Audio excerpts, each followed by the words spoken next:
Well, this isn't supposed to be me. What in the world is going on here? It's Tuesday. It's 2 p.m. Eastern Time, 11 a.m. Pacific. And you've got me? That can't be right. We should check our calendars. It's true. Adam is currently in transit, or maybe not in transit, or stuck somewhere, or maybe under snow. We don't really know where he is at this moment, but I think he is going to try and check in later. So you got me. I'm gonna host this thing, but I've called in a bunch of friends. So many friends. I'm gonna start out with the buddy of mine that basically saved my bacon on Friday and who enjoyed a lovely buffet breakfast with me almost every morning. Ladies and gentlemen, comic shop assistants own and the comic place in Bellingham and fellow data bro and probably 3 other titles that I'm forgetting. Django Boren, how you doing, buddy? Hey, Adam, it's good to see you. I'm not Adam. It's Brian. It's Brian. It's the other guy. It's the other bro. Hey, buddy. Hey, how's Bellingham? Have you recovered? Are you back in the? I'm back. Okay. Okay, yeah. I'm pretty sure that I think our whole team hit the ground running on Monday when we returned. I did 10 hours of work yesterday somehow. Yep. And then for a day to just nap and rest my bruised brain, but here we are. Speaking of napping, when I spoke to our next entrant yesterday and was asking him to do me just 7 quick favors, and then I'll let you have the week off. He was napping, ironically. It's Blake Morgan. Hey, I woke up early and then my body's like, nah, we're good. Sleepy boy. Well, and then that's because that was the story, right? It's a unique episode today, right? And so there were plans laid out, and they were like, we'll give Blake the day off, and then Brian didn't want to do that. That's fine.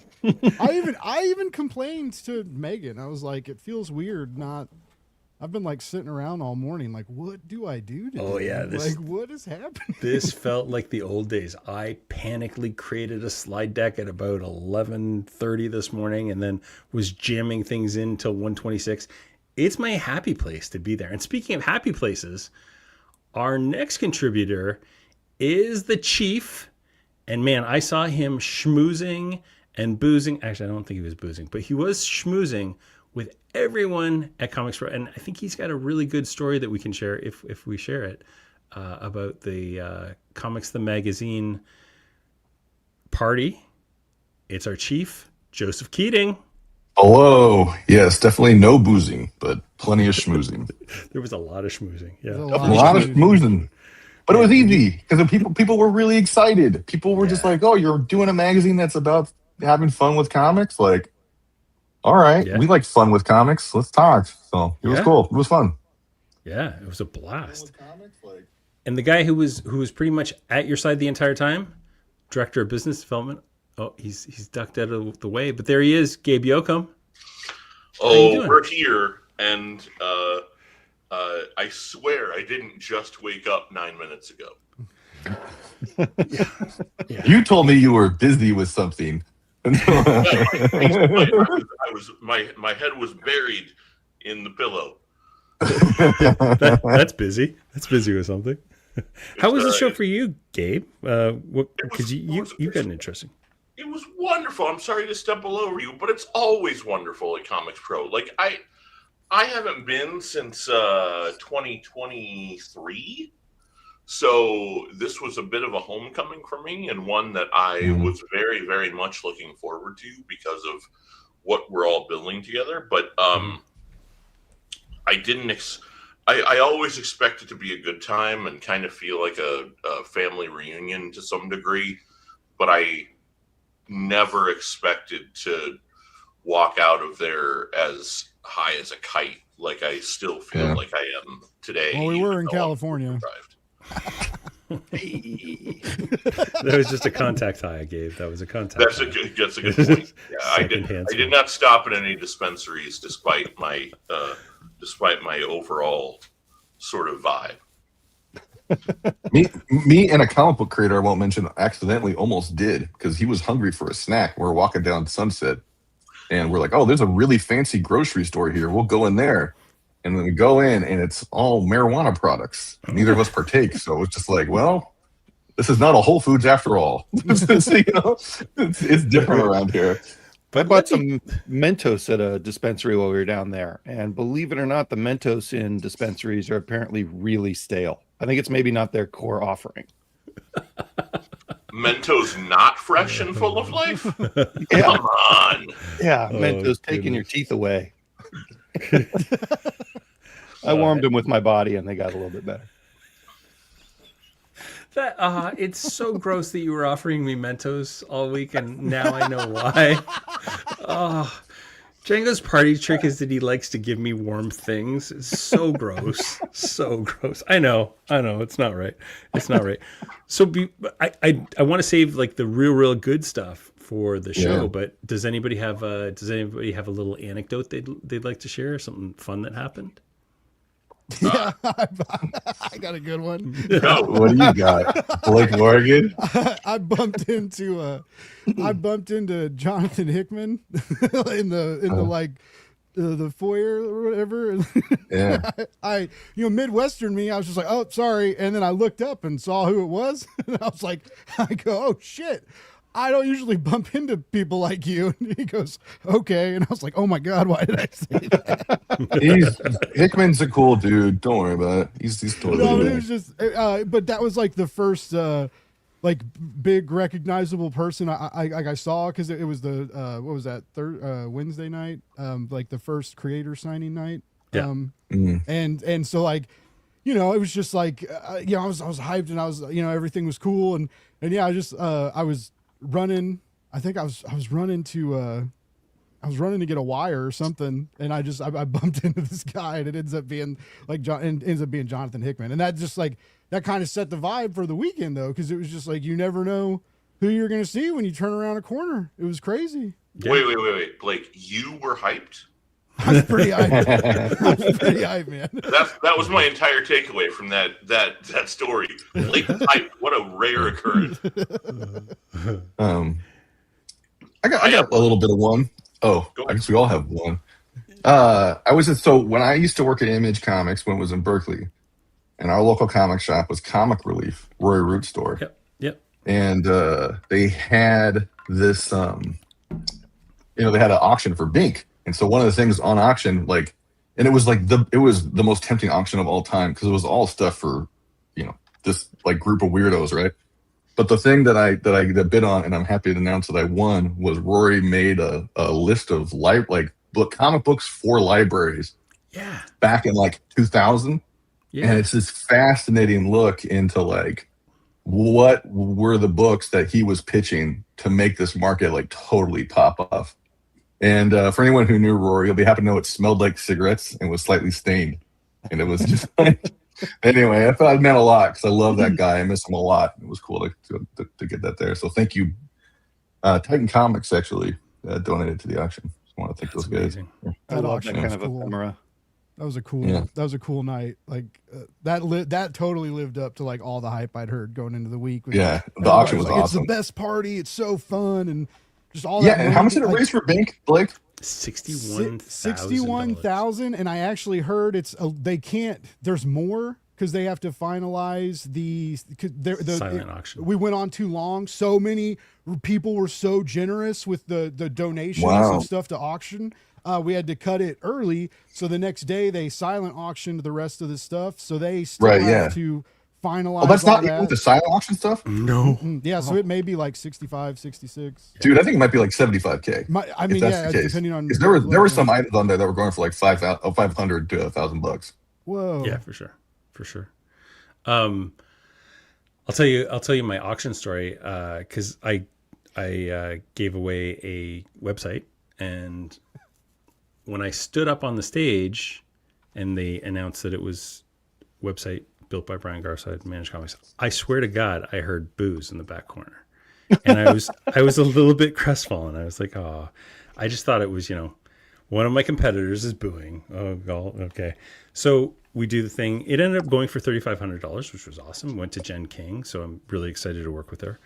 And then the next day, somebody goes to me, did you hear the cheers when they announced that you were doing a website. I was like, no, I heard booze. And he's like, no, it was ooze. Everyone was like, ooh.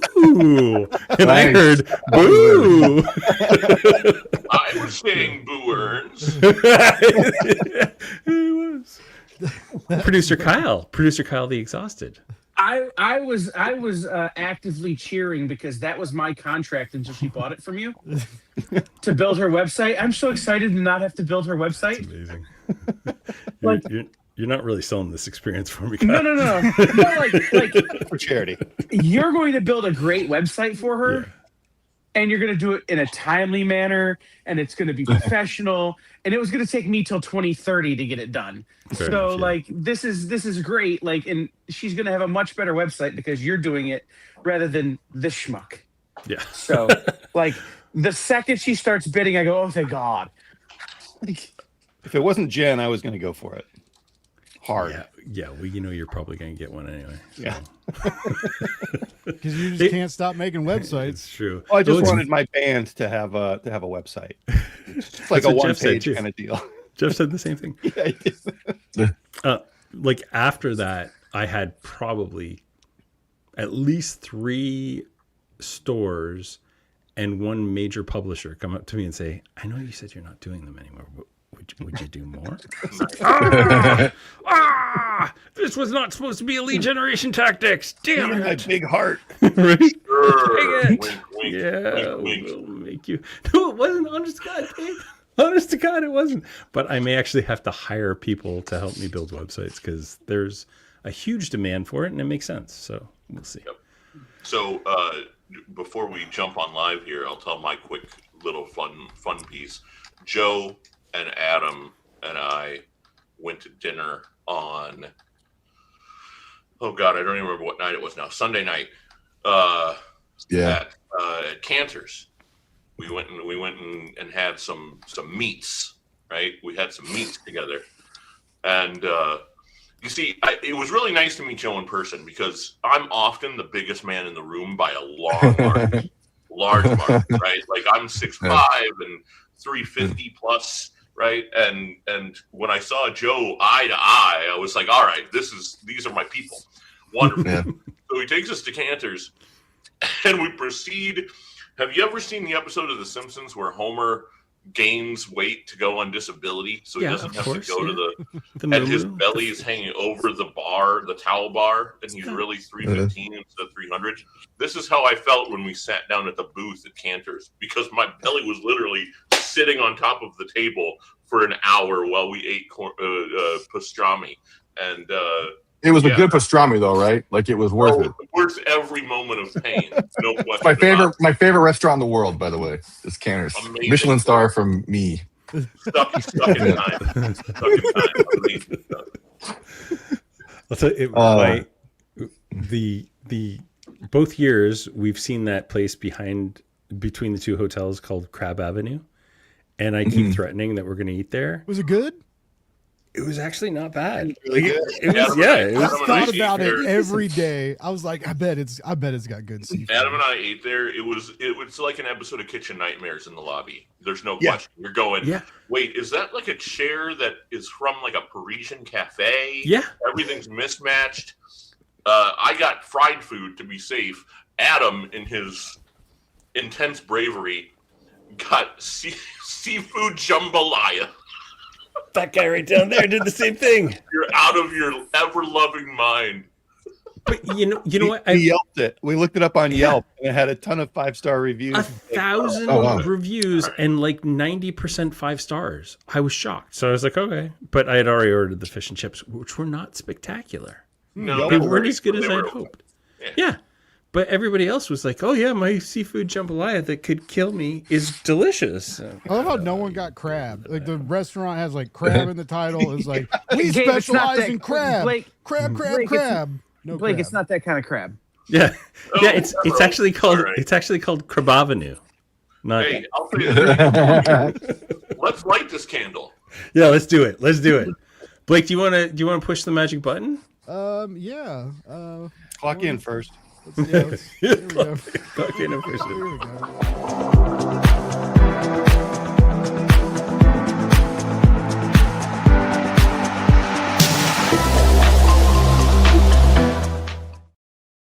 Welcome. It is Comic Industry Insiders Live. It is Tuesday. You're probably in your shop breaking down boxes. You're probably putting things on shelves. It's 2 p.m. Eastern time. It is 11 a.m. Pacific. And I am not Adam Freeman. I am your other co-host, Brian Garside. And this week we have a really weird show for you.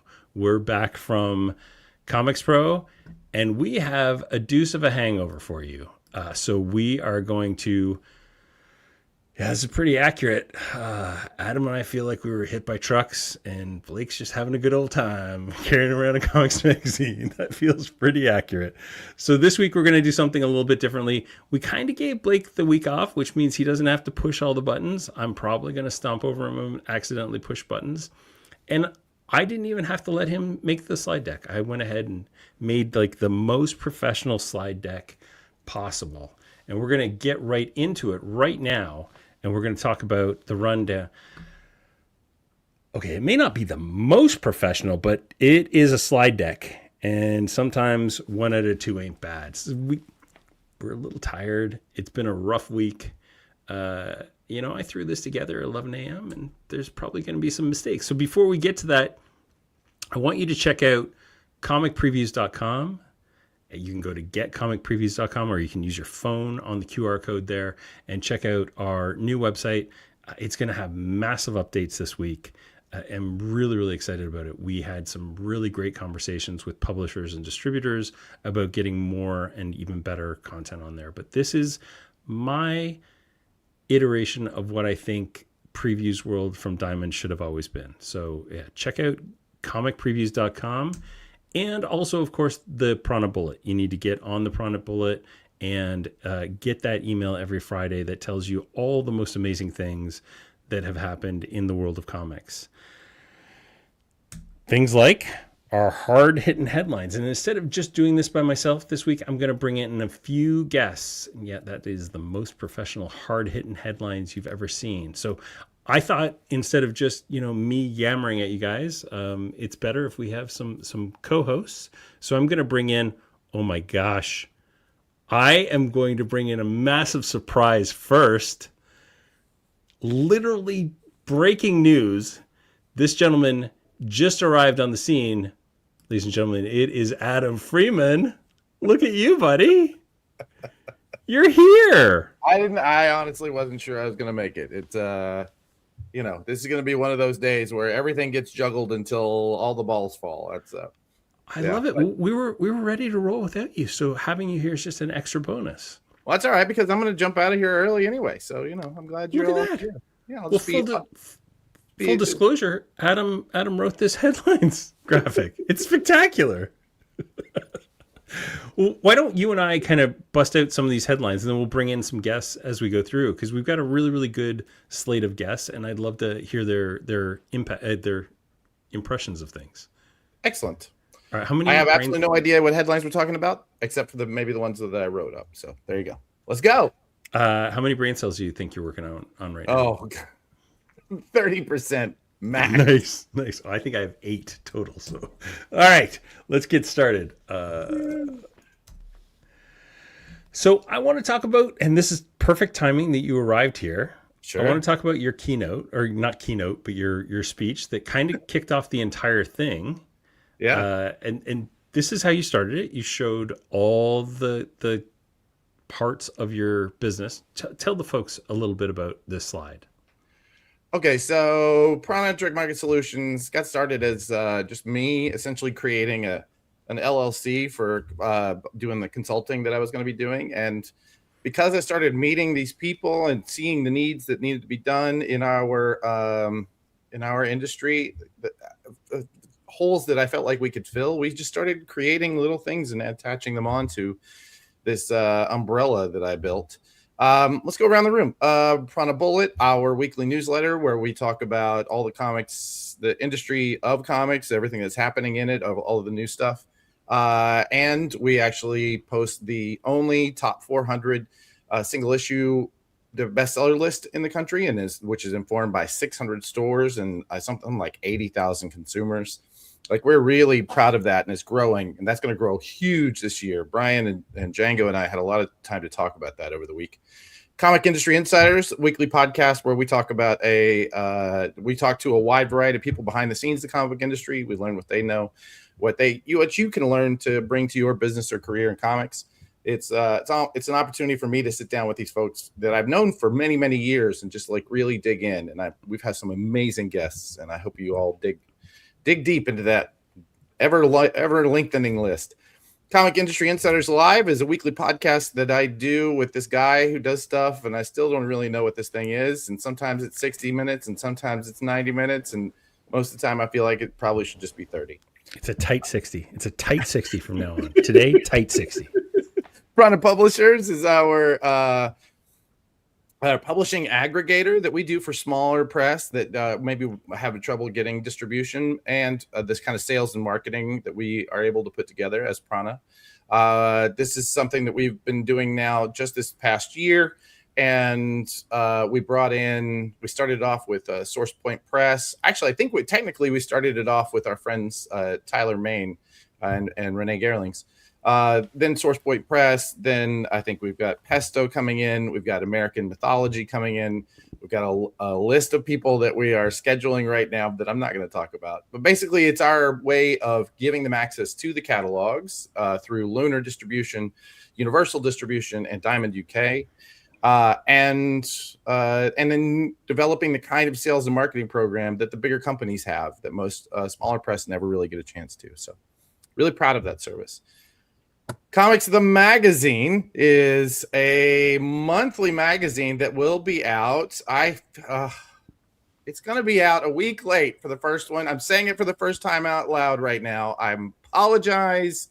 It was an administrative thing and it happens, but it will be out every month from now on, probably first week of the month, ish, I guess. And we are doing an amazing book. I cannot tell you, every time I hand this to somebody and I see the light in their eyes, I am just filled with pride. It's just doesn't even start. This book, this magazine is spectacular, and it's just only getting better. Yeah. So many people, online, you hear the haters and they're like, why do you need a magazine in the world of internet? And then you get to the feature story on Absolute Batman, and it's like what, 6 pages? Like and it's like, that's why, because nobody will read 6 pages on the internet, but people will read 6 pages in print, and it's spectacular. That's the crazy thing about news on the internet, is that they could just have 10,000 words on any given subject with zero cost. But nobody does, because nobody will read it from a screen. Exactly. So we're able to dig deep, and I'm really incredibly proud of it. Prana bestseller list. We put together all of the information that we can get while still keeping everyone anonymized from Comic Shop Assistant and Managed Comics. Right now, it's right about 600 stores with, I actually believe it's something like 80,000 consumers. Tens of thousands of transactions. We're really doing, we're doing a lot. Why are we doing so much? Yeah. What is we going up with that? I want to note it. I don't know if Gabby has ever been in on this show and ever watched this show, but the fact that she is now commenting, I think goes to the fact that she might miss me because I've been away. Oh, yeah. Coming home. I'll see you tomorrow. Yeah. You've been away way too long. So just so folks know what we're talking about, Adam was supposed to leave on Saturday, right? You were leaving Saturday night. Yeah, I was. Yeah. And then because of all the snows, my flight got pushed, and then I got pushed, and then I've been here since. Yeah, I've been here ever since. It's been. I'm ready to leave tonight. Hopefully, fingers crossed. My flight seems to be going home. Yeah, so. You guys got nailed. Like I for the first time all year can't complain about snow. Like, we've got barely any right now. I feel so bad. But yeah, all the pictures coming in from like the East Coast is pretty crazy. All of our East Coast friends, like up in Nova Scotia and Newfoundland, are getting hammered. It's been hard watching video of them trying to figure out how to move all this snow without me. Yeah. Anyway, so I wanted to present all those things and talk about them in depth and really kind of dig in, but we only had 7 minutes. So instead of doing that, we put up another slide of videos. I don't know if that's what the next one is, but we put up another slide of videos that we had produced describing all of these things, and they're now all available on our channels and even on that Bleeding Cool article that talked about this. And then with the time that I had left by not talking through all those things, I I led the entire crew in a breathing exercise and a meditation, right? It was something I was incredibly nervous about, and somebody said they could hear the nerves in my voice. I did too. It killed me whenever I start to talk and I get a little shaky. But it was remarkable. I basically led people through breathing exercises, very basic. If you want to reduce your stress, you exhale longer than you're inhaling. That's how you communicate to your nervous system that the tigers are not trying to eat you. Yep. And then I talked about how to focus in on that breath by constricting your nasal cavity so that you can hear the air coming in and out. And then we went through 2 or 3 breaths together, and yeah, it was really kind of nice. I'm not gonna lie. I had the entire room, except for one guy, and I don't know what his deal was, but the entire room had their eyes closed, and they were all focusing in on their breath. And wow, it was a remarkable experience for me. And I'm still not sure that from the sales point of view that I got it right, but here we are. I know. Django and I talked about it, like we talked about it even before, because I let him in on what was going to happen, and both of us say that was the most baller thing you could have done. That made you stand out way head and shoulders above everyone else who droned on about their stuff for 5 minutes. And you said, here's my stuff. I'm going to let it speak for itself. Let's breathe. And what I think the part that I love the most is that I've read online a couple people who've commented on this story and have said, since then, I've done that exercise multiple times. And that's the best. It really, that was very moving to see that. The idea that people are now going to take this part, make it part of their daily lives in a way that has been so effective for me is, it's wonderful. It does make that worth it. So yeah. What Django said there, sometimes you see, when you see someone do the simplest marketing thing and you feel stupid because you didn't think of it. Yeah, that was 100% your presentation. Oh. If any of us try it, we're going to be just posers who are trying to do something. You'll find something. I came to this from an authentic place. That is a very personal thing for me. And you'll find something that is authentically you. I think that is really the key. Also, it should be noted that week is for many people, is their only opportunity to get away from the shop and get away from the sort of everyday wear and tear of that and the stress. They really kind of need a stress release that week. So there's a lot of drinking and a lot of partying and a lot of getting, hanging out with your friends you only see once or twice a year.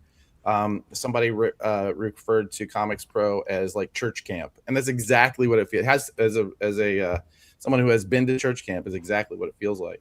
So a lot of the publishers really use that opportunity to lean in, and they have parties and they have sweet parties and they have buses full of liquor, and it's all about let's get drunk. And I can't afford that right now, but two, it also means that you are not at your best every day. So it's good to know that you can at least get back some of your best even during that. So yeah. I'm proud of it. I am still nervous that I missed an opportunity, but maybe I need that. Maybe I need that stress, that nervousness. You didn't miss anything, man. I think you did exactly. I'm just gonna speak to an audience of one for a second. Gabby, if you're listening, I was with Adam almost all the time. I never even saw a drink in his hand at all. He was so even. He stopped me a lot of the times. He was just like, Brian, you shouldn't be drinking. You should. So I don't know what he's talking about with this alcohol thing. Can I? Is there a $5 super chat thing I can throw in? Oh, if you're nervous, try breathing. So good. Yeah. So good. All right. Let's get back to our previously really professional graphics this week. Thank you. You know why? Because when Blake is too busy, that means you get the opportunity to show him how to do it right. Right. You know Yeah. Like, obviously. You get to step in and you got to go, dude, why? Why are you doing the amateur hour all this time? Like, let's show him. Right. Yeah. Did I do this at the bar last night? Maybe. But listen, that's not because I was drinking. It's because I was teaching people to breathe. Again, Gabby, I can promise you he was there because it was a quiet environment and he needed to be around. Like, it was nothing to do with alcohol. All right, let's go back to that. Okay. Hey, before we get to the keynote, I want to bring in somebody who was there, and I'm not sure how this is going to work because we've never tested his sound equipment because he and I operate on different time zones, and he thought that I was talking about an hour from now. Shannon Merritt is a retailer in Memphis, Tennessee. He runs 901 Comics and 901 Games and 901 Coffee Bar and 901, like literally like 95 different businesses there. But Shannon, how you doing? Oh, we can't hear you, Shannon.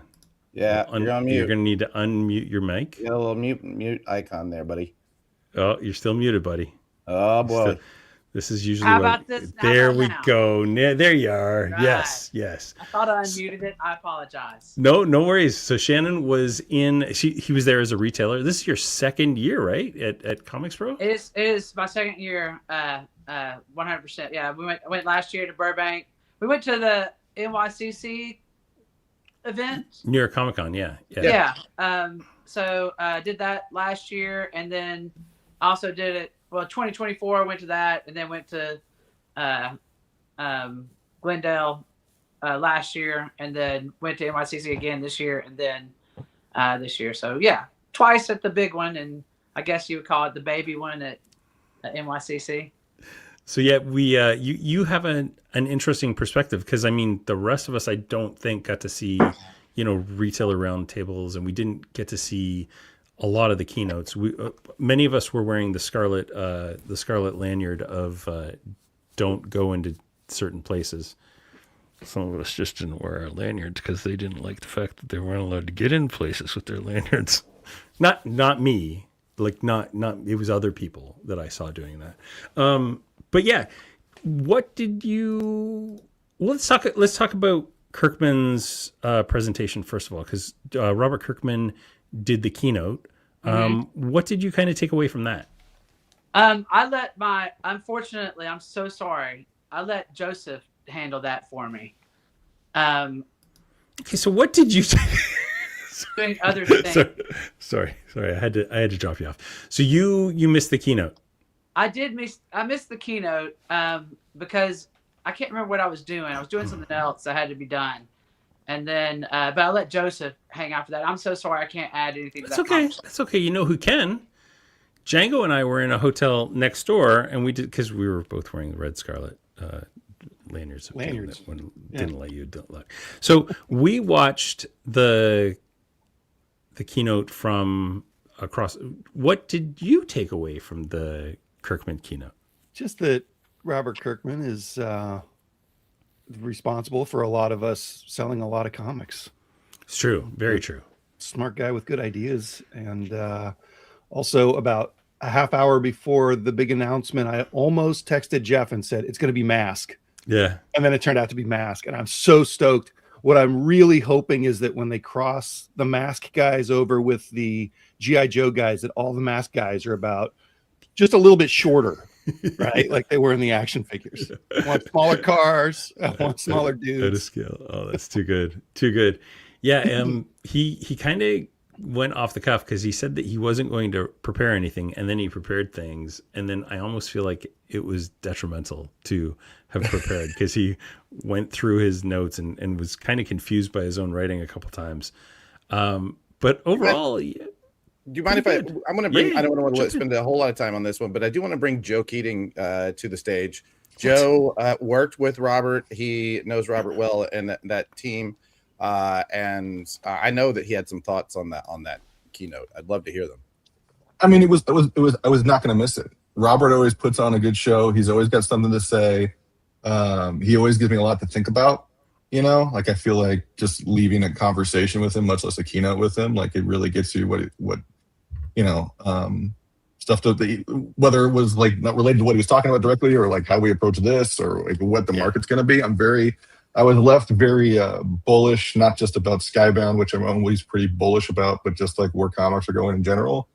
There was a lot of stuff that I clocked, like the comics to animation pipeline he talked about. Like, I don't know, Robert, you're already working on so much, buddy. I got detect something's going on, but I don't know anything. That's just, I know the guy doesn't waste stage time. The books he announced were cool. Mask is cool. Like, don't get me wrong, I like Hasbro.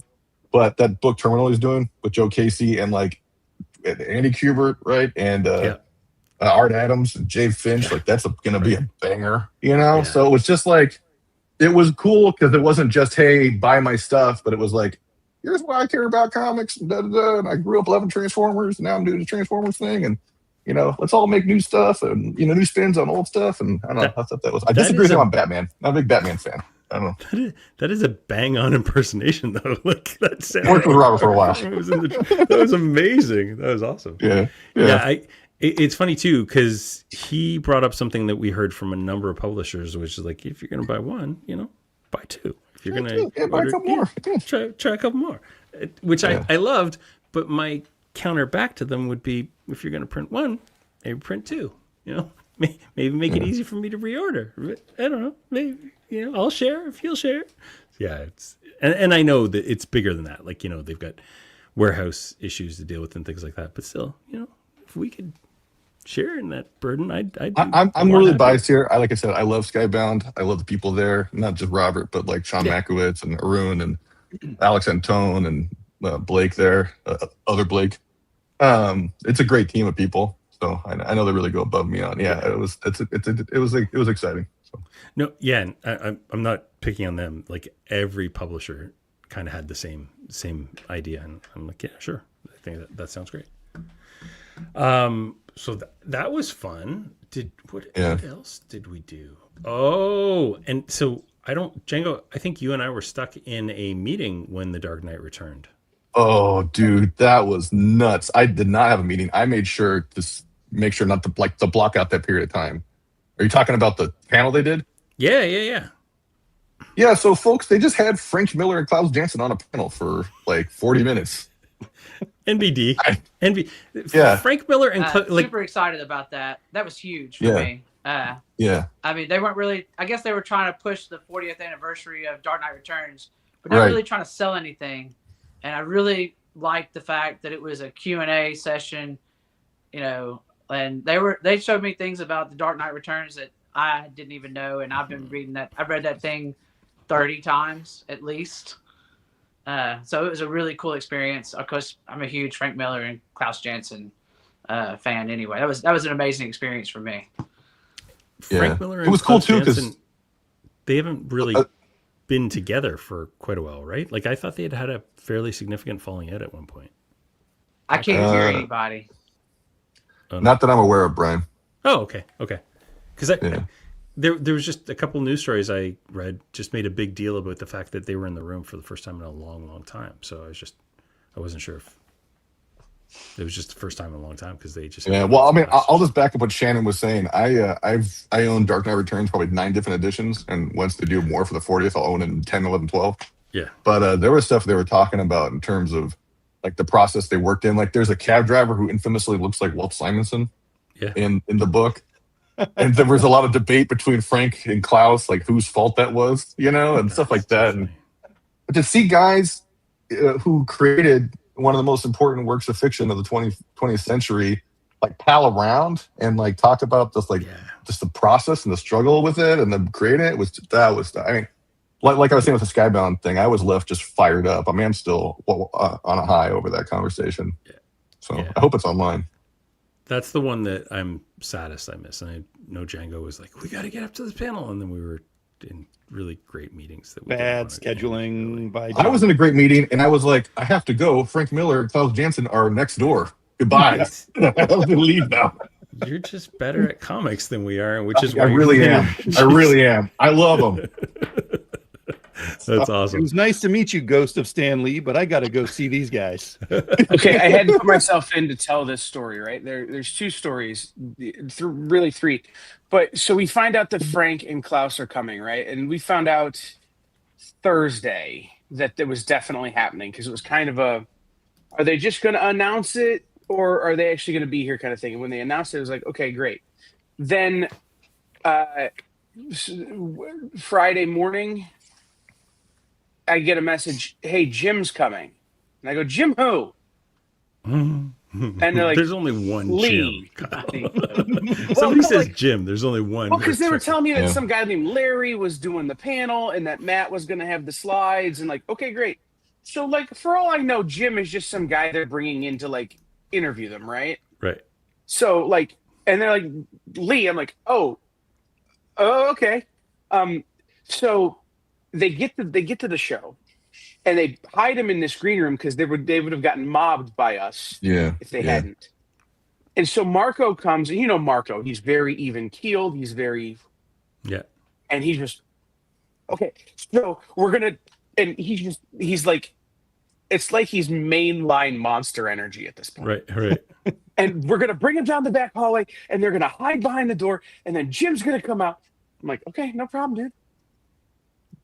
But like, we were running a little late, and so like, there's Frank Miller, Klaus Janson, Jim Lee, and their army of assistants in like the service hallway backstage.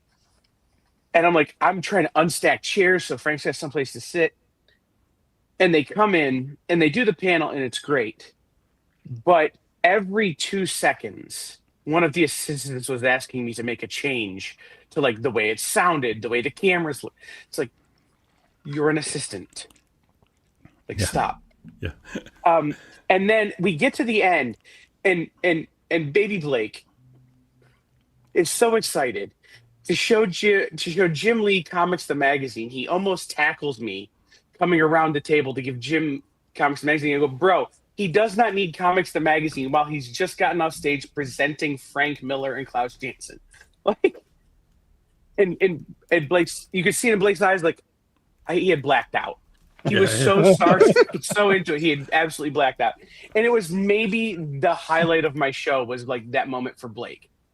Yeah. But after that, the highlight of my show was like this. Oh, wow. Yep. And finding out what it's selling for. Yeah. What's it selling for? That's a $500 comic right there. Keep going. Really? It's still going This up? is buy me a new MacBook level right now. Crazy. Yeah, well, Django and I these were are in a selling really for- important meeting, though. Like, it was a Right. really... So they're selling for $2,000. Holy cow. How awesome is that picture, though? Come on, Jim, like Blake, that's why Blake does our socials. Good job, Blake. Yes. I'm proud of you. Right. That is No, my that was favorite. Some guy named Larry, by the way, is Larry Gannum, who's been the talent director at DC for like decades. Like, right. like, he's a big deal. No, he was. But like, And he did a this killer was job, like- by the way. But they didn't put his last name in the note. It was just Larry. Oh. All So right. like, for all I know, it's like, you know, Larry from down the street or something. If they'd have put that, No, it it wasn't Larry Lamb Street. deal Yeah. to me. Yeah, it was a huge deal. Huge deal. I got to Yeah, say, no, too, it the was- staff at DC really came out. They, Mhm. yeah, we had a lot of good talks with them. Yeah. We had Yeah. exciting stuff brewing. That whole thing was like last year when it was Jeff Loeb and Jim Lee. Like, I knew that was coming, so I was able to mentally prepare my heart so that it didn't like start to have a coronary. And I Yeah. knew it was Frank and Klaus, so I was able to do that. And then Jim Lee shows up like, okay, all right, do not stroke out, do not stroke out, do not stroke out. So it was a really great panel. It was a really good time. Well, And it again, really was. Kyle, I'm going to jump in here. I'm sorry. Yeah. I need to get a bit more here, and then we got to go in and out.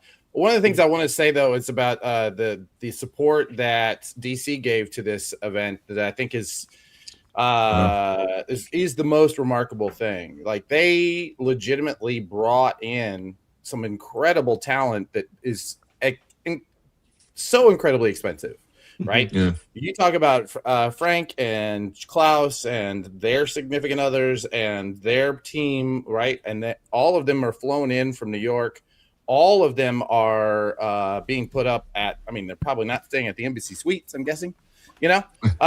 So like this is a huge expense for them for this event. Like they didn't fly in and just stick around for several days of meetings. They flew in the day before, did the event, then flew home. Like that's wild. DC's support of this event, DC's support of the direct market, I think is probably the biggest story that came out of all of this, right? So 100%. Yeah. But again, for them to be able to put that Kyle, look on Blake's face. Kyle, I really want to move on to the next thing, and we can move on to the rest of the show. Okay, thanks, guys. Everybody's pushing the same button. Yeah. So our feature story was supposed to become ComicsPRO. We kind of got did it already. Yeah, a little bit of it. Yeah, but I was. I think Shannon disappeared on us. Yeah, he couldn't hear. Oh, that sucks. Oh, that's terrible. Yeah, because I was going to have, Joe and Gabe get them on here. We've got some great insights from Blake here who can kind of fill in some of the color. We've got Django. Look at all those things that you do, Django. Look at all those things you do. It's ridiculous. Sticky note, buddy. I almost did need a second one. So yeah, let's chat some of the big things that came out of there. Like there was obviously DC had a massive announcement about the Absolute line. They announced the Absolute Green Arrow, the Absolute Catwoman, and I think they made an announcement about a potential Absolute crossover later this year. That was huge. We had Todd McFarlane just show up and do a massive signing. That was amazing. Tons and tons of people came around and got signatures. My favorite part of that whole story, though, was that there was one enterprising retailer who had gone to a bunch of different stores and bought a stack of King Spawn number 50s and then just went down the line and was like, who needs to get, and he was just making bank. Like $10. Pockets were full of money from that. It was my favorite thing. That was really fun. What were your kind of highlights of the show? Let's start. Blake, I'm going to leave you for last because I think yours are going to be the best. Let's start with Gabe. Gabe, highlights of the show. Blake. That was the highlight of my show. And I say it, sort of tongue in cheek, but sort of not. Nope. Yeah.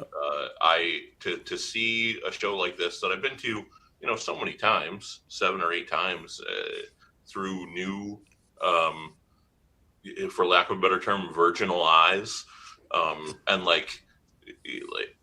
feeling that joy that I felt over and over and over again, watching his joy was really fantastic. And I was really pleased that he got the opportunity to be there and have so much fun and kind of be living his best life, for lack of a better term.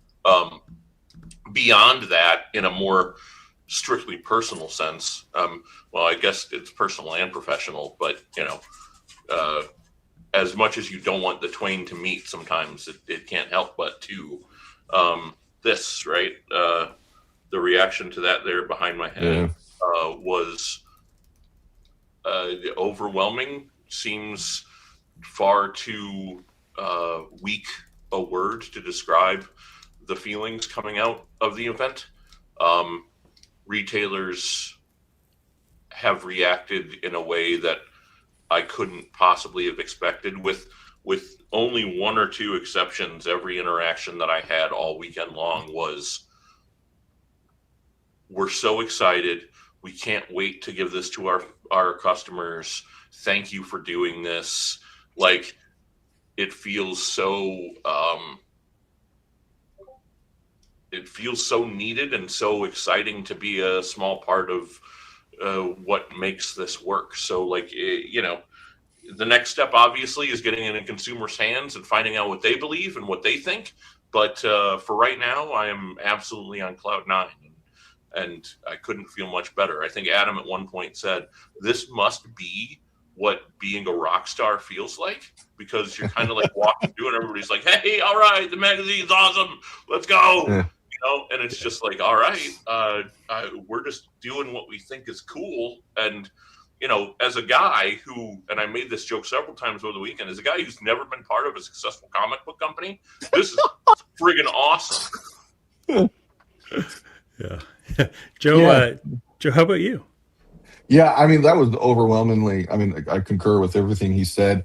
Adam and I were making the joke of like it's the first time I've been part of something where someone like everyone over and over again was saying like we really needed this. You know, it's like oh okay, well that's a cool different new feeling. Yeah, and people, it wasn't even just us though, because like people were really. I mean, I was saying this earlier, I think in the pre-show, but like people were ready to have fun with comics again and just like let's just make cool stuff and enjoy. And again, like I'll say this very biased. Friend of the magazine, dear friend of mine, Rob Guillory, announced he's doing a multi-book deal at Ignition Press. And his first book, Innards, they did like a 0 issue. It looks sick. It looks awesome. It's like sci-fi. I mean, I'm gonna not be able to sell it great in the moment, but it's just like it's pure comics. That's you awesome. know. And I was talking to like the guys from American Caper, the Dark Horse book with Dan Hauser and Laszlo and Chris Anderson can run the magazine. And again, like they were talking about some of their plans, and it was just exciting, you know. And again, of course, Kirkman's stuff. I had a great conversation with Tucker Stone from Fantagraphics, like a very different end of things, and like I just left that conversation just on a total high. Like he's a great dude. But even just like what they got cooking, like it's just all over, you know. And it felt great to be in a position where now like we can like help people help themselves, like and help with what they're working on. Like IDW's got this crime line coming out. I'm really excited about it, and was able to talk to one of the editors of that. Like, what do we need? Let's do it. You know, let's That's awesome. make it happen. So yeah, it was awesome. It was just a great vibe. I want to come back to you at the end because I'd like to talk a little bit about kind of the magical thing that happened at the Comics the Magazine little party that we threw. And, sure. And like that was one of those moments that I've experienced one other time that was pretty special. So we'll talk about that kind of at the end here. But Django, talk to me. What it's was just all the people, man. Yeah. Like working like you and I do in our basements, typing words and code into a computer, and then like you go to your shipping warehouse and I go to the comic store, and it's all fun, but it's really like isolated. Even in our shop, we've got tons of customers, tons of staff, but it's still like it's very own ecosystem. And so to go to one of these things and see all the people who have encountered the same problems as you and solved it in totally novel ways, it's just super inspiring. You know, like, and I'm new to the industry part of this, and so just hearing people tell stories about what actually happened behind the scenes, that's always my favorite part. And I have to, you know, I always have to kind of double check myself before I tell a story to somebody, because I have to make sure that I'm not going to spill the beans on something. But I love knowing that process stuff, and you know, like this fell apart because of that, but everybody said it was this other thing. You know, just those conversations are so much fun and so enlightening to me. Yeah. Adam, you have been to all but one Comics Pro. I think it was like 2024 was the only one that you've never been to. I think so, yeah. Was this, by and large, was this similar, different feeling? Was it like how did it present to you? How did it feel for you? You know, this one was unique. I would say last year we had a certain level of optimism that felt more like, you know, faith or hope that things were going to get better. This year, people are trying to figure out how to, like last year, I would say that one of the most prominent conversations I heard was about people getting out of business. Right? How they sell to their younger members of their staff. How do they give it to their kids? How do they, you know, what do they do? And this year, what I heard was just unrelenting optimism. I mean, the people are so ready. Nobody knows where the ceiling is right now, right? And I think that tone carried throughout all the conversations that we had. And people are looking to build, right? Mm-hmm. They're looking to build infrastructure for what's next. Mm-hmm. They're interested in the idea of creating that. This is stuff that I and we as Prana as a team have spent our last 5 years building these kinds of things. But suddenly it was they're in rooms where I would normally say, hey, I think we need to build this so that we can be ready for what's next. People went, Now they really lean in on that conversation. So, so that was it. And as I don't remember who was it. I think maybe Gabe said something about me feeling like a rock star. Like, I will say that this was the first one of these shows where I did feel that sort of the kind of effect of showing up every week, what that actually gets you. And that got me was a community of people that were ready to lean in. I personally, it was remarkable to me to hear from, I don't know, I think all in it was like 6 or 7 people who said that they listened to some form of our content every day. And some of them had really wonderful insights and even emotional responses. And it was so emotionally overwhelming to hear that the thing that we kind of throw out into the void every week, was making that kind of impact in people's lives. So that was, all in. I don't know. I'm a little full. It was behind the scenes. We see a number every time that we do this, and that number is small but consistent. We always know it's the same number. The number of people that came to talk to me and say, "Hey, I watch the show every week," is like 20x the number that is on that screen at any given time. Yeah. It was alarming how many people had this parasocial relationship with me that I'm not used to. And when you start to tell stories and then people finish them for you and you've never met them before, yeah, it's a little disconcerting. So yeah, I mean, in this particular instance, we did what we set out to do. We created content, we created tools for a niche set of people who have a very specific needs that nobody else was fulfilling those needs, and it's working and it's showing up. And I say this to all of you, to do the thing that that is only going to help a handful of people, because it will change their lives. And that's really, at the end of the day, what all of this is about. It's just being able to impact other people's lives and make them that much better.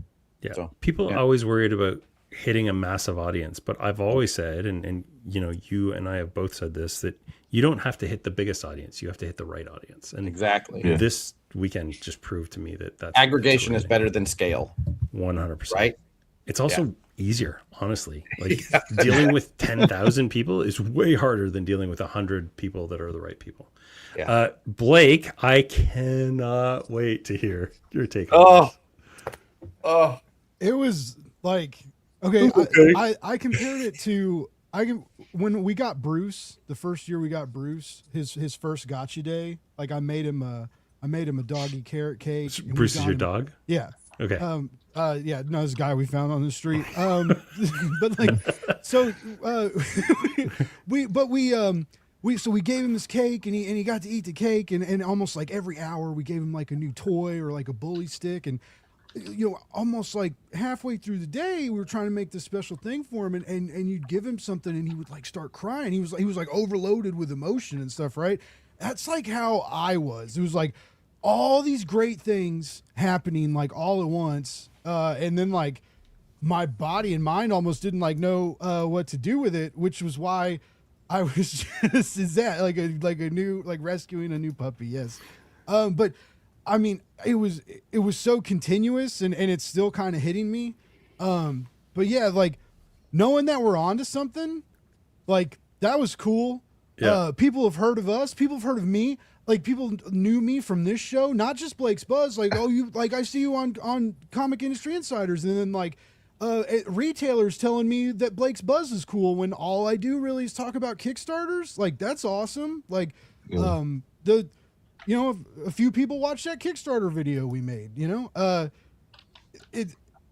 lot of people are watching this and they're liking what we're doing, and it felt like the same amount, if not more, when the magazine started appearing around the expo.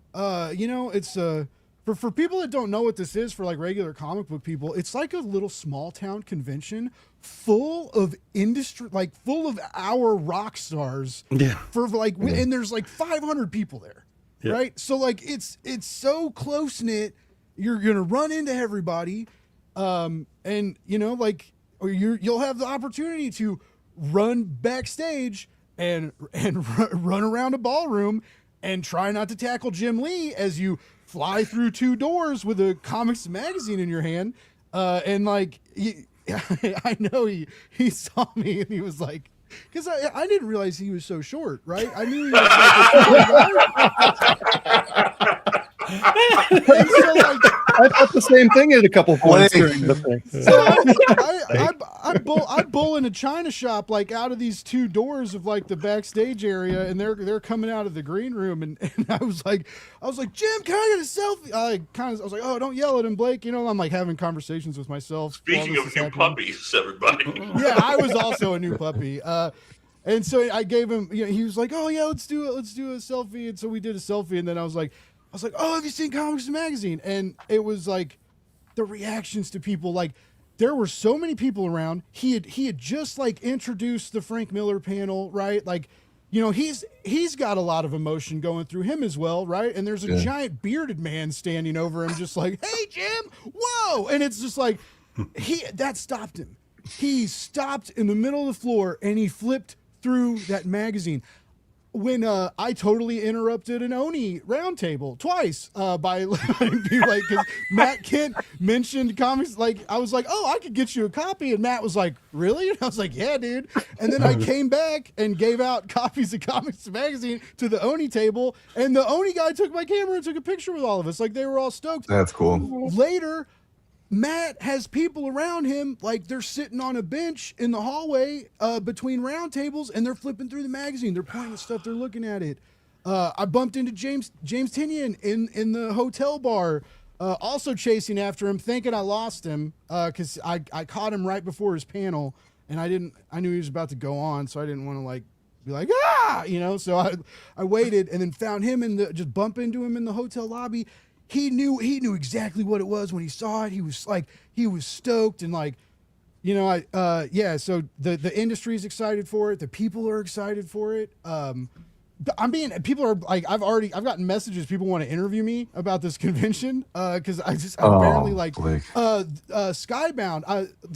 I took over the Skybound roundtable accidentally because they were like asking about people's comics experience, and I was like, oh my god, it's my first time and it's amazing. And then I was like, I got flown out here. I didn't pay for anything, and it was just like, people were like, that can happen. The Skybound rep was like, I think you're winning ComicsPRO. I was like, me too.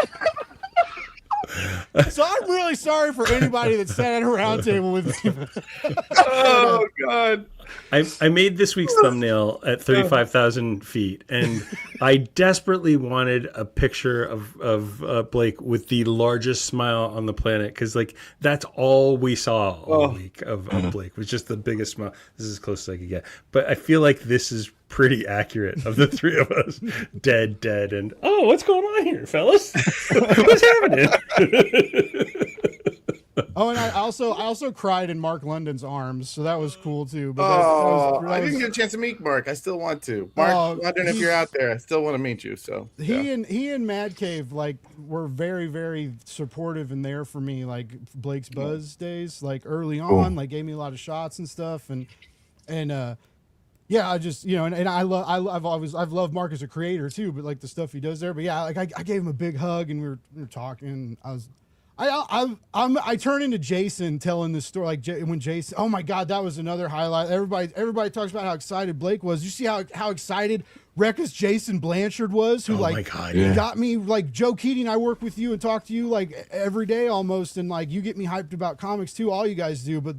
Dude, Jason like lit something underneath me, right? Like there was just so much just passion and goodness, and we throw this word around a lot, enthusiasm, which is the vibe we're very much that Joe's working so hard to, like, you know, put into every page of Comics and Magazine, and with Adam and Gabe and everybody, right? But it's just like we're rallying around enthusiasm in comics, not nasty hot takes, not mean stuff, not I don't like this, it's support, it's enthusiasm, and it's love, and it was just that's it. I'm gonna right live there on this for like all year. Right there. I don't want to interrupt you, but that was palpable, and it's not just us. It's not just the magazine.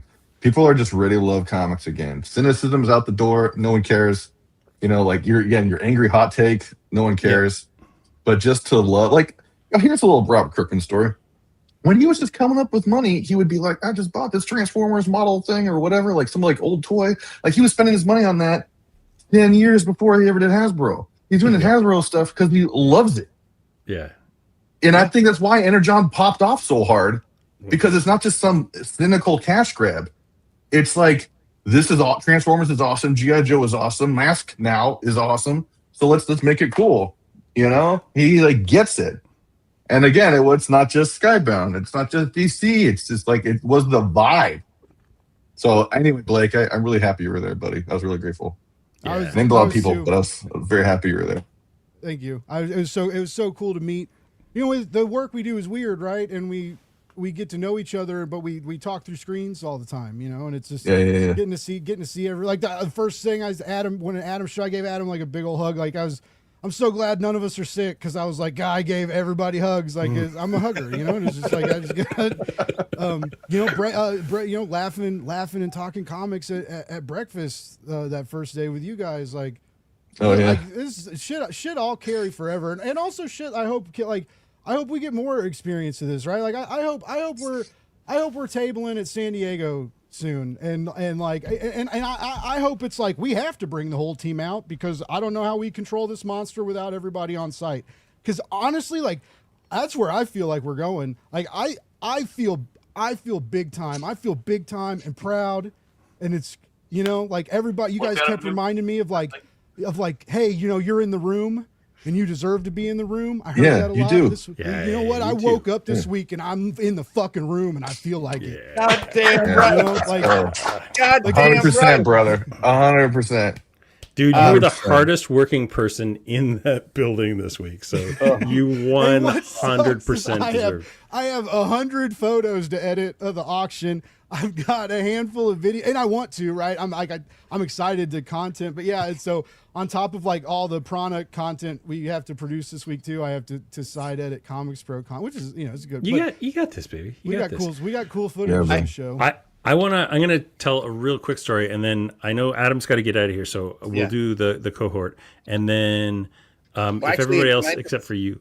I apologize. Can I tell a quick story? So I really do have to go. Yeah. So I'm sorry. I know this is your show to run. Yeah, whatever. You know, it's just my show. Whatever. Not even hurt. Whatever. All right, I'm going to get real mystical here for a second. In The Alchemist, Paulo Coelho talks about everyone having a personal legend, right? A path that you're supposed to be taking, and along that path, you get certain omens. I've started thinking of them as like trail markers that happen, you know, when you're hiking, to say that you follow that particular blaze and you will get to where you're trying to go. This week, and honestly a lot lately, we have seen a lot of these omens. Joe can attest to this. There were some that were just kind of creepy.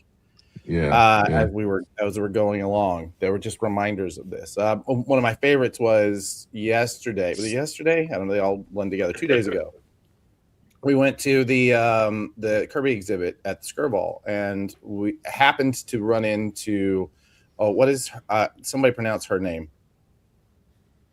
Torin. Oh, yeah, Torin. Yeah. Writer for DC and Marvel.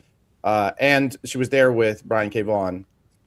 Brian K. Vaughan is notable because he did Why the Last Man, which is what inspired Jason Blanchard to make comics to begin with, and was the direct inspiration for him calling the shot and saying we're going to do 60 issues, because that's what Why the Last Man did.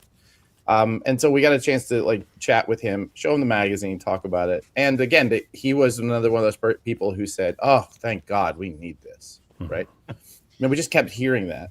But anyway, so these it's things like that, like bumping into the inspiration for Jason, and Jason, who arguably there is no comics and magazine without Jason. There is, you know, 100%, right? And it was just these omens kind of lining up that made this particular week. If I had any doubts that we were on the right path, this week would have taken care of all of them, because there was absolutely no there was no doubt at the end of it. Like everything made certain that we are what we're building here, that what the people on this screen are building, what we're building with the podcast, what we're building with the magazine, what we're building with the services that we do for the publishers, all of it is working because it is our legend, right? It's our personal legend. So anyway, I found it to be an incredibly moving week, and I want to say thank you guys for running the show without me. I'm looking forward to getting back to it, and I have to go pack and get out of here because I have to check out in 4 minutes. Okay, you have to hear. I will take 1 minute of your time, and then you can get out of here. Okay, so I've been involved in comics in some way since I was like 7 years old, and I've read them, loved them my entire life. Okay. I haven't made Brian cry yet. I've never been on the masthead of anything related with comics. And when I opened that magazine up, oh Jesus. Anyway, you don't know how much it meant to me.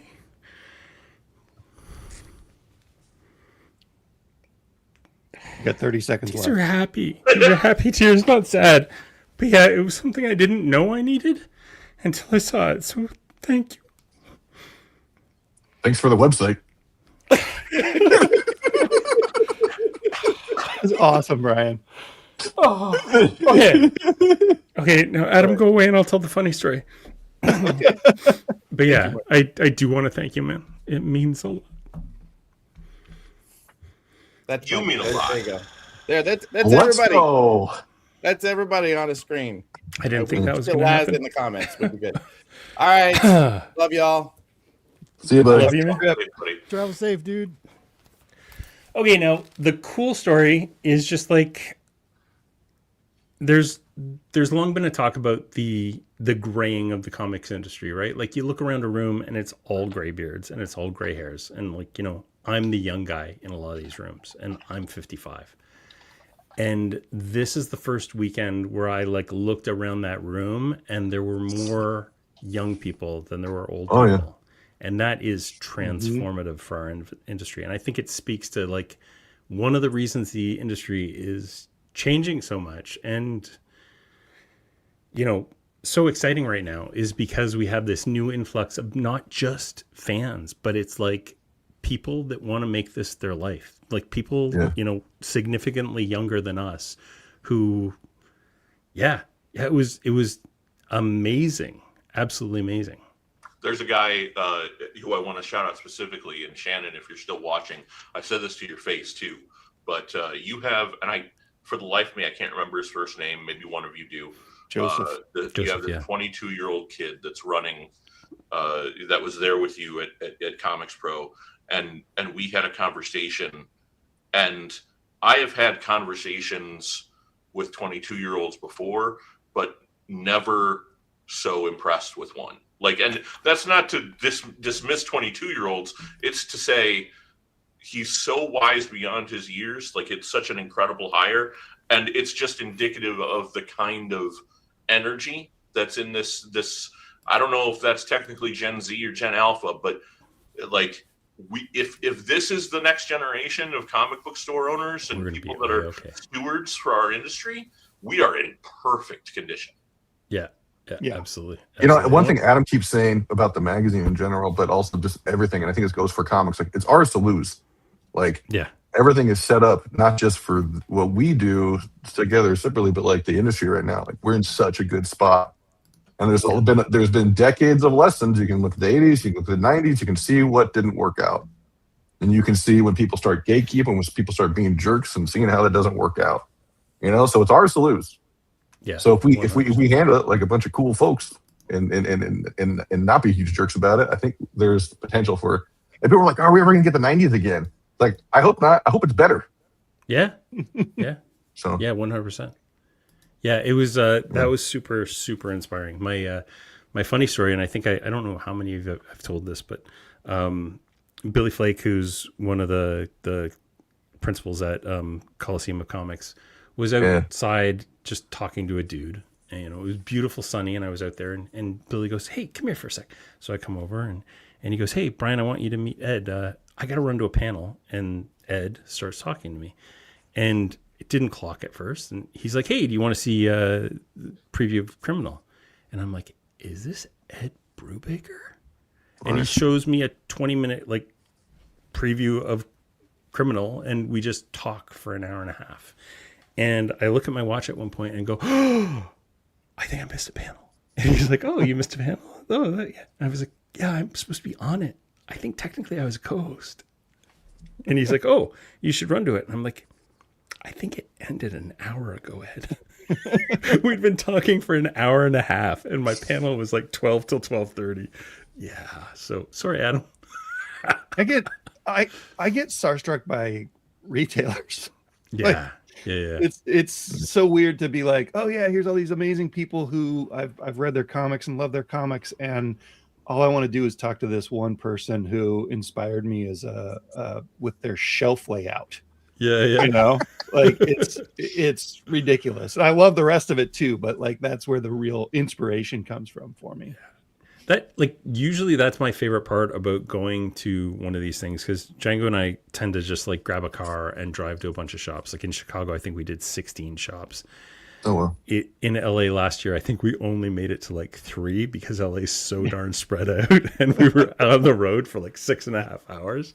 But yeah, I didn't get to any stores this year, and it sucks. I went to like a place called Blast from the Past that doesn't really sell comics. But yeah, I didn't make it to anywhere really cool. And that You went to Revenge of? Yeah. True. Good point. Yeah. Good point. And Revenge of is awesome. That Revenge place is was incredible. nuts. Yeah, and I gotta say, freaked like, out. I've only been there for events, but they're always popping off like that. And there's always a bunch of cool stuff. They're always unique. I will say I did make it there. I made it to Golden Apple yesterday. Yeah. Mm-hmm. I talked to Joe, the manager there, good guy. Hey, Joe. And scoured their back issue bins. Bought a hat. So anyway, did make that up a little bit. Nice. I bought an inappropriate shirt at Revenge Oh of. my God, your shirt was amazing. They had this cool like barbarian shirt, and I asked him, I was like, "Do you guys have any bigger sizes?" Because there was a sign that was like, "If you need a bigger size, ask." And the girl that was working there, she got really excited. She was like, "We have a not safe for work version. Do you want that?" I was like, "I feel like I need it now. Like you sold it." And so when I went up to the counter to like, I bought this shirt with dicks on it and a giant cookie. That's like all I bought at this store. They were like, "Where'd you find this?" they told us I guess they were told to like hide those shirts for the event For the party. for the Radiant Black party. Oh, And I was that's like, too "Oh, funny. someone went in the back and gave it to me." And they were like, "Oh, cool. We thought they were just out. We were gonna get in trouble." I was like, "No, is this okay? Can I buy it? Is it okay?" Anyway, That's yeah, no, it was amazing. a really rules. really cool shop. Yeah, that's a great store. Okay, well, I think maybe we should like wrap up some of the things that we're supposed to do on this show before Adam gets me in trouble for not, finishing the show. So every week we do a Blake. Can you talk about this a little bit? I suck at this part. So every week we do the basically this is what we're kind of spitting out of the Prana bestseller list. We through some of these actually saw a couple of these gentlemen on the show right now. We have accumulated, or I guess we call it aggregated data from as you can see here, 500 plus stores in various markets, over 60,000 consumers. The data is anonymized and distributed, so we can't use it for nefarious purposes. We can only use it to see what awesome comics are being bought and sold throughout the week, and that's what we're going to show you right here. So for the week of February 16th to the 23rd, we see that Marvel was dominant. DC was a close second. Image down there. I mean, any surprises in any of these for you guys? I'm trying to think of what came out that week. It's like DC leads on the straightaways and Marvel is able to catch up when they have to turn. Yeah. Yeah, I feel like that week is the week of Ultimate Spider-Man 24, which is the final Ultimate Spider-Man. I'm trying to remember a couple other books. I didn't do the polls that week, so I'm It's here really I got off. it. So Absolute Batman was the top. Absolute Batman 17 was the top seller, but yeah, okay. So Ultimate Spider-Man 24 came out, so that came in number 2. There was an Amazing Spider-Man title. That makes sense. A Wolverine Weapons of Armageddon number 1. So there's a heavy Marvel week. X-Men 25, Fantastic Four, Captain America, Uncanny X-Men. So yeah, it was a big, and then we see that like when the when there's an absolute, like a heavy absolute week, or even one or two absolute issues, honestly, like that's usually when DC flies off the rails. So yeah, them and Marvel have a good back and forth. Yeah, for sure. And what's interesting about the sales charts, of course, is that like that doesn't necessarily mean that people aren't going to get those Batmans over the next 3-4 weeks, which is with Absolute Batman, it tends to be like a little bit of a longer tail. We'll see it come up again and again and again. But yeah, the new releases for Marvel really rocked the boat this week. So yeah, it was a good week for everyone. And of course, these numbers and everything else are available in the Prawn Bullet every week. You get all access to 400.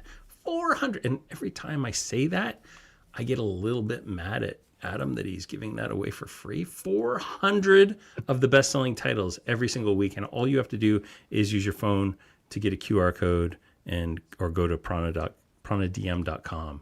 And sign up for the sales boy in me also cringes a little bit. Right? Can I say something though to the non-number people out there? Yeah, so absolutely. What's cool about this top 400 list is it gives you a really cool bird's eye view of like what's hot.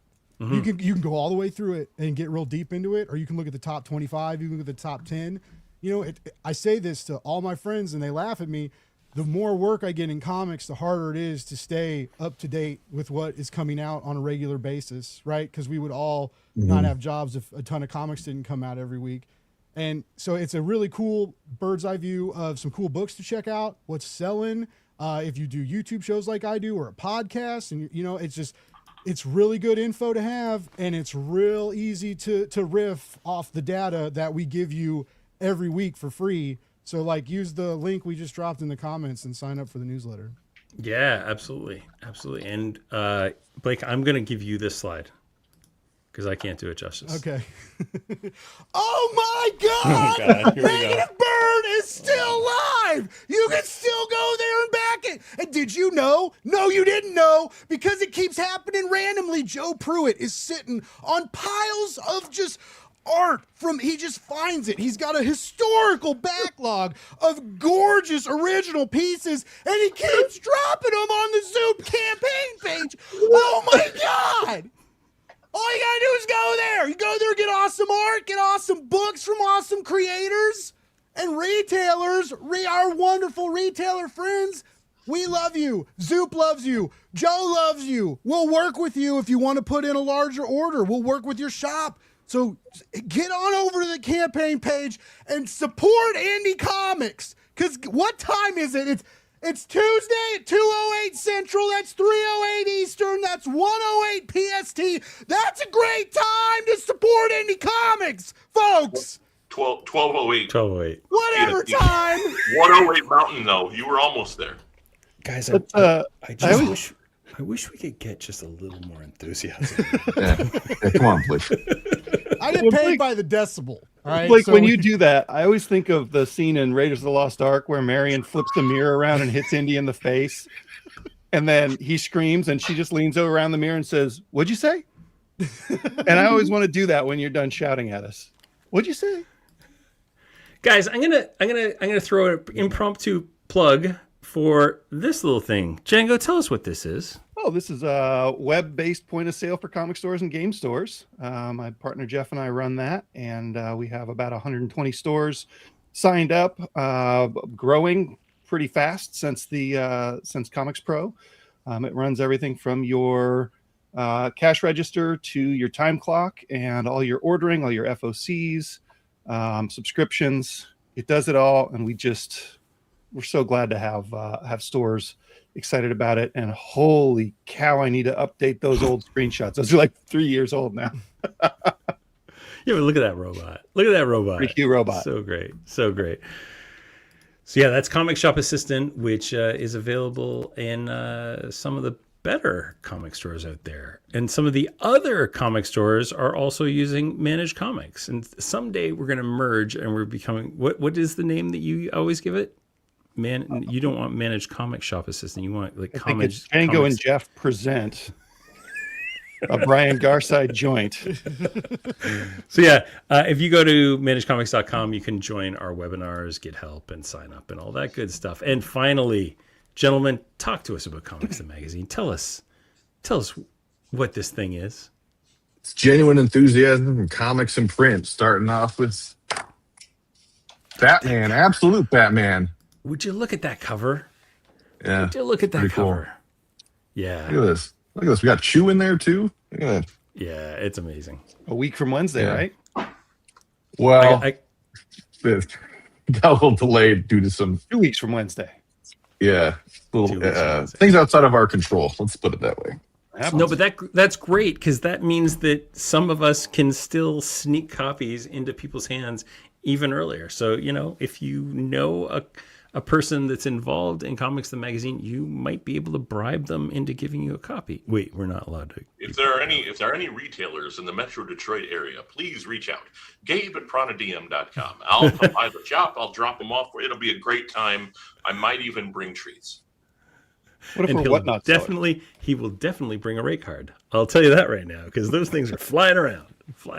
I'm hoping that in the next week or two we're going to have a really cool announcement about the classifieds. For those of you who don't know and you want to advertise in Comics the Magazine and you would like a, you know, maybe not full rate card rate, which they can get pricey. Gabe, tell them how the classifieds work. It's awesome. $1 a word. Y'all, $1 a word. And if you want an image, you want a QR code or whatever, an extra $20, right? Like, and here's the thing that we kind of bury the lead on this a little bit, right? And when you get your copy of Comics the Magazine #1, you'll see exactly what I'm talking about, and maybe I'll pull it up here so I can show it on screen.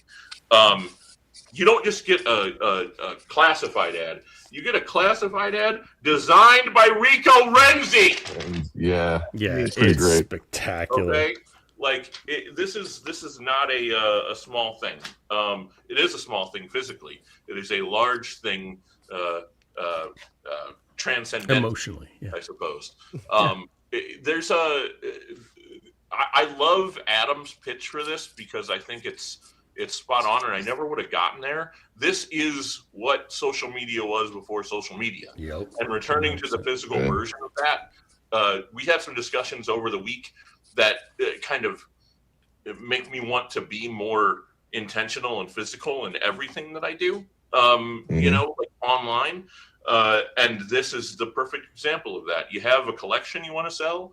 You want to get people into your shop. You want to meet that pretty young thing you saw over the stacks at the local comic shop. Throw us a classified ad. It's inexpensive, and with any luck, 100,000 people will see it. Yeah, absolutely. When he told me that idea, I was like, that's gold. Because the thing about advertising is, like, if you're advertising online, there is no scarcity. There's infinite numbers of places you can advertise. But advertising in a magazine, there's only X number of pages, and only Y number of those are going to be ads. And this is an opportunity for people to get an ad in there and not have to pay full page rate. So give it a shot. There are 20 classified ads in the first issue. Spectacular. And again, they are advertisements designed by Rico Renzi. I'll tell you right now, Rico Renzi designs are not cheap. Mm-hmm. And then what is it like? It's like what, 20? Is it 25 for an image or QR code or something? $20 to add an image here or a QR code. Yep. Yeah, that's also a pretty sweet deal. You can get your logo or get them right to your e-shop or your content creation page. Or I expect the demand to go up significantly now. So if you are going to want a classified ad, I highly recommend you making it really cool. That's right. Yeah, because these rates are only going to go one way. So, guys, I just want to thank you all. Like, I had such a blast hanging out with all of you last week. We had so much fun, and this episode was even better than I expected. Did not expect to cry today. That was not on my bingo card. I think we're just going to edit that part out, Blake, if that's cool. Nope. And because I don't need that on the internet. That's part of the show. Don't need that on the internet. It's a live show, Brian. Note to self: anything that could emotionally devastate you in the future, you will pre-record and edit. Yeah, but yeah, honestly, thank you all for being part of this, and thanks for all of last week. And, to Adam, good luck in the sky, buddy. We'll see you shortly. And I think I'm going to do, you know what? Why don't we all do a thank you? So I'm sure you've all seen it. We, at the end of every episode, Adam or I will say, thank you for saving comics. It started as a tongue-in-cheek thing, and then at some point it weirdly became like an actually sentimental thing. So I'm going to start with Blake, and I'm going to go around clockwise. Everybody give one thing that, that somebody out there that you're going to thank for saving comics. Oh, wow. Yeah, cool. Make me go first. All right. You know what? If you out there watching this, if you watch this show every week and you find joy in it, if you hop in our live streams and you drop a hashtag to try and enter a contest that we forgot to do this week that we apologize for, but we'll definitely do one next week because we totally will. If you leave a comment, if you share these on social media, you are proof that what we're doing is working, and you helped us save comics this week. You helped get our word out at this expo. We thank you. Thank you from us. We really appreciate it. Nice. Django, what do you got? Gabe, thank you for shaving comics. Literally shaved comics. You didn't even tell. You didn't even tell anymore. You get one out of me in a lifetime. So, this time I felt it was worth it. It deserves a sincere thanks. Do you want to thank anybody for saving comics, or is you're just going to stick with same shaving? thing to me? All right. Joseph Keating, what do you have? We joke about it a lot, and sometimes I worry I'm being the wet blanket because I have a thing, which is the only thing that saves comics is great work. However, the positive end of it is there's a lot of great work being done right now. Yeah. So if you're working really hard, if you're working long nights and you're taking time away from your family to make a thing that will benefit them in the long run, and you're working really hard at it and you're making great craft, whether you're a creator or a publisher or a retailer, or you're the letterer, or you're the production designer who's working until 2 a.m. on a Friday because a book needs to get out, that's what saves comics. Yeah. So thank you. 100%. Gabe Yoakum, what do you got for us? Joe's right. Maybe both of us are going to cry, Brian. I don't know. You work with people and you meet people online, and I had never met you or Joe or Blake. Well, I think Django and I have run into each other in the past, but being there in person and feeling the energy in the room and understanding that we are all kind of working in the same direction. You don't get that through a computer screen. Yeah. And so I guess I want to say, as selfish as it might seem, thank you to the Comics, the magazine, and Prana team, because there's a very real reality. There's a very real alternate universe where I never come back to comics in a real way. And if it's not for you guys, then I don't in this reality. And feeling the energy that came off of Joe and Adam talked about those signposts. You don't know it until you feel it. And I felt it through the screen, but not as hard as I felt it this week.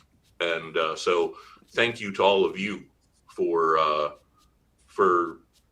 we're not, I won't say that Comics the magazine is going to save comics. I will say it's part of a larger effort to make sure that comics never goes anywhere. And I'm just so thankful to be a part of it after the week that I've experienced. That is wonderful. And I'm going to say that, I follow professional wrestling. I know, Gabe, you do too. And a lot of wrestlers say that it's not the 5-minute match that kills you. It's the travel to and from the 5-minute match. And I can't think of a year where that travel was more difficult, whether you're traveling internationally, and there were a lot of international folks. Don't know if you guys know this, but your country ain't exactly the easiest place to get into. And many of us just aren't right now. If you are traveling to or from an area that was affected by a ridiculous amount of snow, and you're putting up with the travel delays that go with that.